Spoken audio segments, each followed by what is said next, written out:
looks just like his face. What do you think? Wow, that's really good. That's incredible. Those look good. Who is it? Antonio Brown. Yeah. Antonio Brown got a full fur coat. Bold.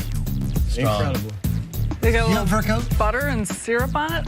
No, I don't. I have coats that have a little fur around the collar, fake fur, faux fur, but no real fur. I'm not You? mad. I'm impressed. No, I do not. I just want to make sure. I've got it all. You had to double check? That have fur? You could pull it. Real fur? 3 full fur coats. You could pull that off, TV. If you believe that. Oh, okay.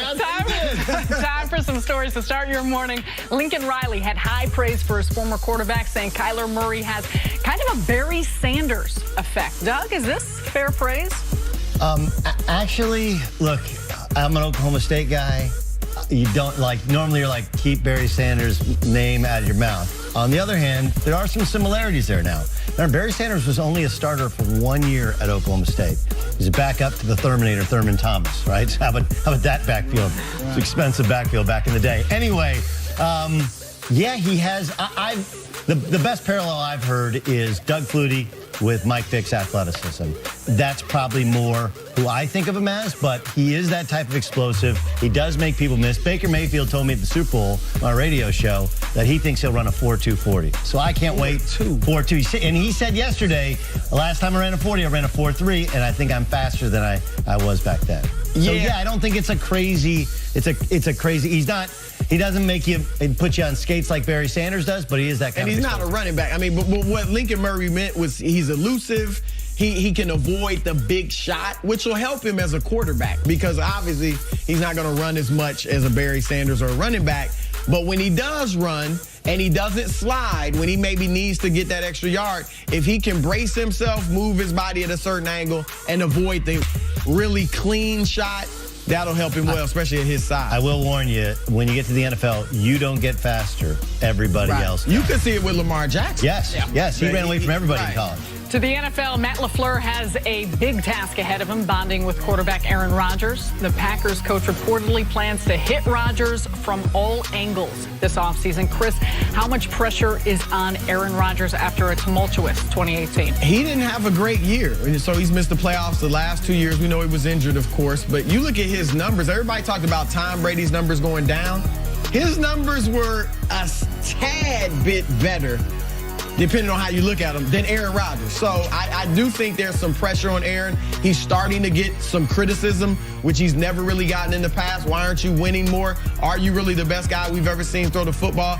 I think with Matt LaFleur, clearly Rodgers was bothered by a lot of the play calling and the game planning under Mike McCarthy. So if Matt LaFleur can really impress him and wow him with some of his schemes and some of his game plans and things like that, formations, then I think Aaron will buy in if LaFleur can do that. Oh, I think Aaron Rodgers is going to be forced to buy in. This is kind of his legacy is at stake. How do you want, now you have the biggest contract we've ever seen. How do you want to play? I think he's motivated. The best thing I heard from Matt LaFleur is Aaron Rodgers wants to be coached. That's the big challenge for guys at this level. Do you want to be coached? Do you want to learn from somebody, work with somebody who comes in with a different perspective?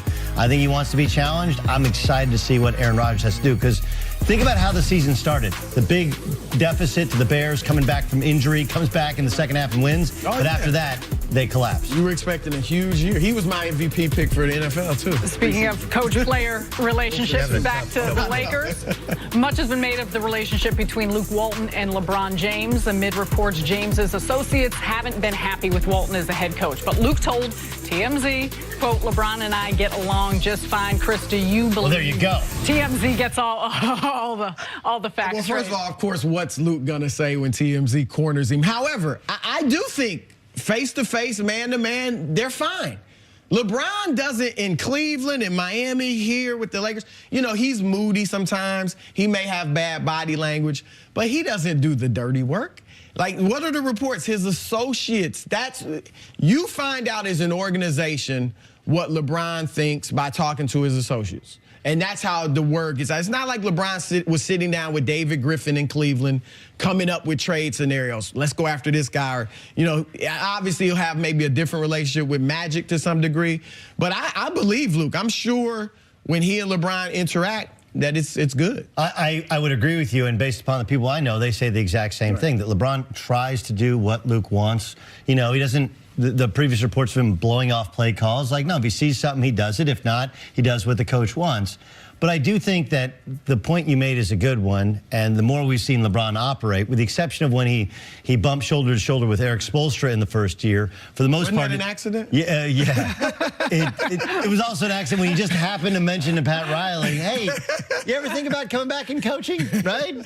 And then Pat Riley kind of stood up to him quietly and said, no. That's what you need. That's what you need. But that's not what this organization has done. And I think it's fascinating. Look, Michael Jordan pressed a lot of buttons. He did not like management. He did not like the trades they made. He lost it when they traded Charles. He didn't like the triangle at first. They didn't like the triangle. He didn't like Charles Oakley. You're not trading away Charles Oakley, my protector, for medical Bill Cartwright. Didn't like that. But he did not fracture the team in the way that LeBron has fractured this team, where they believed before injury that he was all in on them and they were all in on LeBron, that they were going to work kind of together to ultimately add a free agent. And then once the leak started, that you had the one where his associates told you he could play if it's the playoffs. Like, wait, he's not playing. He's not working out around us. The workout times kind of changed. That all of a sudden they started to think, wait, forget our interaction. Whatever he does behind the scenes is how he really feels, and there's a lack of trust there. And that's going to have to be earned, I think, by the young guys. He's going to have to earn some of their trust as a teammate and a friend in order to get them past this finish line and get them to the playoffs. LeBron can get down if he doesn't think he has enough help. You know, it wasn't like that initially. When he was in Cleveland his first go-round, he was all in on that team. We know they didn't have great players around him, but they won 66, they won 61, and he sees we get bounced in the second or the third round of the playoffs. Then he starts getting superstars and winning championships. And so now he believes that I know what it takes to win a title, and if he doesn't think he has it, he can sulk. And that, I think when he was sitting there watching them play, and they're 6-12 without him, or 6-11, you know, he missed a game since he got back. I think he lost some faith in them. Not that that's right, because you as the leader, you can't sulk. And if you're the best player in the world, you have to feel like I can carry these guys. So he may have to fight some of his own instincts to be the leader that they need and not sulk for these last 25 games. And Sarah, that honestly is a little bit about what Scottie Pippen was talking about. Where look, Scottie Pippen, some of the shots sound a little bit more personal, and that he's supporting Jordan or whatever. Well, but if you talk, Scottie got calls when he said like LeBron was ahead of Jordan and stuff like that years ago. Right, and then like, look, you got Isaiah. The narrative changed. Well, then you got Isaiah, who's on team LeBron because Jordan and him hate each other, and Jordan kept him off the dream team, right? So there's some baggage there. But when you start to unpack it, this is what the guys around, this is what Kobe's people will talk about. This is what Jordan's people talk about. Like, dude, if it was Kobe, if it was LeBron, if it was Kobe, if it was Magic, if it was Jordan, they're going to fire every bullet in their gun, in their arsenal, in order to win. Whereas LeBron does have a tendency to shut it down, sometimes mid-season, to get a coach fired, to get a player moved. Think about what he did last year. I mean, I think we often overlook with the tremendous, legendary playoff run we saw. He sulked all through January until we got to the trade deadline. Yeah, he sulked, and I think he was coasting too. Like, look, we talked about it earlier. 16th season, all those playoff games, all those Olympics, like he's not what he used to be. You see it mainly on the defensive end, but he has to coast to be able to be as explosive offensively. But yeah, some of it's mental as well. But I think Luke gets a lot of the blame, given what has happened this season undeservedly. Luke should not be, like, the thought that he would have been fired at the trade deadline or, you know, at the All-Star break was terrible. He is being made and will be made ultimately probably the scapegoat. For LeBron, for the front office, the young players. Not getting enough shooting, no question. Speaking of the offseason and what happens, we're going to move on to free agency talk. And two of the biggest targets this summer are Kyrie and KD. And rumors have it that they could join forces with the Knicks. These rumors have heated up after a behind-the-scenes video was released of them talking at the NBA All-Star Game.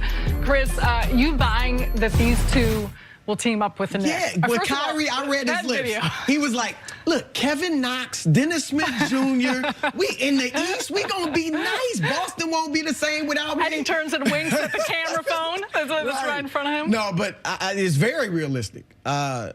Look, I'm not saying Kyrie's out of Boston. But I do think a lot of it depends on how this season ends. If they go out in the second round and they play right now, there's